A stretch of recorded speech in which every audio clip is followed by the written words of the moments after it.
Attorney, ano po bang ating development dyan sa nangyayaring sunog na yan dyan sa Navotas? As of now po, yun po, katulad nung nasabi niyo, patuloy po yung ating mga BFP personnel on the ground na tumutulong po doon po sa pag-suppress ng fire. Actually, because this is a landfill, mentioned na rin po, alam ito ni Yusek Benny, na Under sa akin dati yan.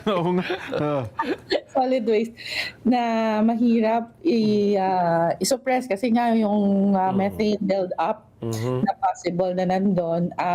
Kaya po ginagawa po ng ating mga BFP personnel na nandoon on the ground ay meron pong soil covering na tinatawag, and then imimist po yung hindi po masyadong marami yung tubig para po magkaroon ng soil compaction at ng waste compact siya, then soil covering and then misting para po may sistema rin pala yan, no? May sistema. But again, on the air quality, ano po ba yung air quality ngayon natin dyan? Dahil ang daming apektado. Ang masakit dyan yung nasa malayo ka na, apektado ka pa eh. Yes, Yusek. So actually po, nung when it started, we were posting sa social media yun po mga air quality results ng air quality updates po for NCR. Ganun din po sa Region 3 kasi there are provinces na affected po, Obando. Basically ang na-affect po nung smoke dyan sa landfill fire incident. So yun po, nagpo-post po kami sa social media ng mga air quality updates for NCR.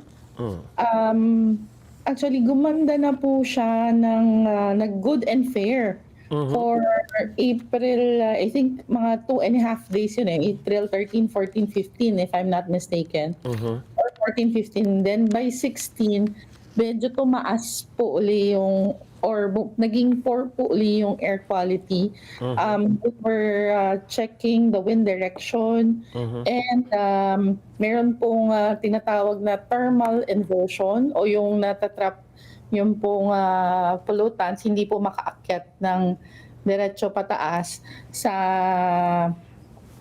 ibabaw po, kaya natatrap po yung mga pollutants that causes yung poor or yung elevated levels ng ating air quality. Pero sa part po, Director ng EMB, mga expert natin, anong ating rekomendasyon para mabilis na maapula na po yung apoy? Yun pong na-mention ko po kanina. Yun din po yung paglalagay ng paglalagay ng lupa sa ibabaw. Yes po. Kaya po nagkaroon talaga ng challenge doon because kailangan mo pang magbangka para makatawid po doon sa area. Kasi it's nandun po siya sa isang island po ito ng sanitary landfill. So hindi po ba nakakatulong, Director, yung maalat na tubig? Di ba yung tubig galing sa dagat, yun ang i-spray doon sa apoy? Wala bang epekto yung alat na yun? Yun pong water, doon po nagpa-pump. Yun pong sa around Manila Bay, meron pong pinapump na water doon for a time. Opo.